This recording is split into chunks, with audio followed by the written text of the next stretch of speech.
महाभारत काल में एक ऐसा महान योद्धा हुआ जिसकी शक्ति अपार थी, पर उसका त्याग उससे भी महान था। वही थे बर्बरीक, जिन्हें आज हम श्रद्धा से श्याम बाबा या खाटू श्याम जी के नाम से पूजते हैं। तारांकन बर्बरीक का परिचय। बर्बरीक महावीर भीम के पौत्र और घटोत्कच के पुत्र थे। बचपन से ही वे असाधारण पराक्रमी और धर्मनिष्ठ थे।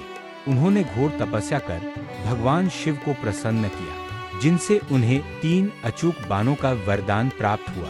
इन बाणों की शक्ति यह थी कि पहला बाण युद्धभूमि के सभी शत्रुओं को चिन्हित करता, दूसरा बाण अपने लक्ष्य को भेदता और तीसरा बाण पहले बाण के पास लौट आता, अर्थात बर्बरीक अकेले ही पूरे युद्ध का परिणाम बदल सकते थे। महाभारत युद्ध में भाग लेने की इच्छा।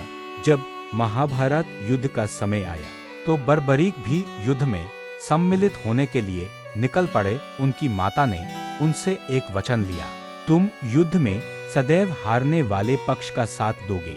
माता की आज्ञा उनके लिए सर्वोपरि थी और बर्बरीक ने यह वचन स्वीकार कर लिया।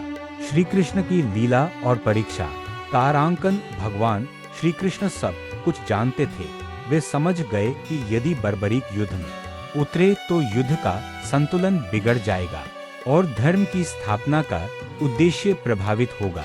इसलिए श्री कृष्ण ने ब्राह्मण का वेश धारण किया और बर्बरीक के पास जाकर उनसे दान मांगा। बर्बरीक ने कहा, हे ब्राह्मण देव, आप जो मांगेंगे मैं देने को तैयार हूँ। तब श्री कृष्ण ने कहा, मुझे तुम्हारा शीश सिर दान में चाहिए। शीश दान सर्वोच्च बलिदान। क्षण भर के लिए भी बर्बरीक विचलित नहीं हुए। उन्होंने प्रसन्न मन से अपना शीश दान कर दिया। उनका यह त्याग देखकर स्वयं भगवान श्री कृष्ण भावविभोर हो उठे। श्री कृष्ण का वरदान बर्बरीक के अद्भुत बलिदान से प्रसन्न होकर श्री कृष्ण ने उन्हें वरदान दिया, कलयुग में तुम मेरे ही नाम से पूजे जाओगे। तुम्हारा नाम होगा श्याम और तुम कहलाओगे हारे का सहारा। जो भी सच्चे मन से तुम्हें पुकारेगा उसकी नैया पार लगेगी। युद्ध के साक्षी बर्बरीक की अंतिम इच्छा थी कि वे महाभारत युद्ध को देख सकें। भगवान श्री कृष्ण ने उनका शीश एक ऊंची पहाड़ी पर स्थापित कर दिया, जहां से वे पूरे युद्ध के साक्षी बने। सत्य का उद्घाटन। युद्ध समाप्त होने के बाद जब पांडवों में यह विवाद हुआ कि विजय का श्रेय किसे जाए, तब श्री कृष्ण ने बर्बरीक के शीश से प्रश्न किया।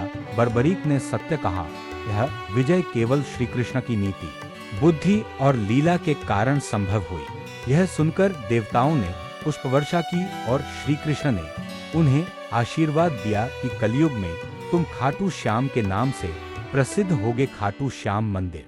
मान्यता है कि बाद में बर्बरीक का शीश राजस्थान के खाटू गांव में प्राप्त हुआ, जहां आज भव्य खाटू श्याम जी का मंदिर स्थित है।